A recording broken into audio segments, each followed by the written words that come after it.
দারুণ ফুল হচ্ছে, এই লক্ষ্মী জবাগুলো সুন্দর লাগে।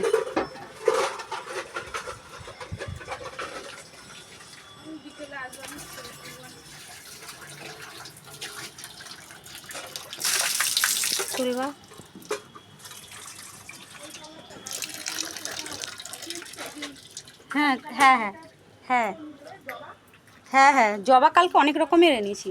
এই ড্রাগনটাও তো লাল হয়ে গেছে, এই ড্রাগনটা সবুজ রয়েছে এখনো।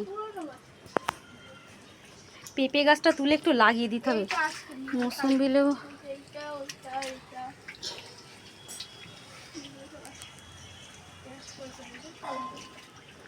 মাছগুলো কি করে, অভয়ের মাছগুলো অনেক দিন থাকলো। এ সুতোপা একটা লক্ষ্মী জবা হলুদ জবা নিয়ে এসছি বাসন্তী কালারের।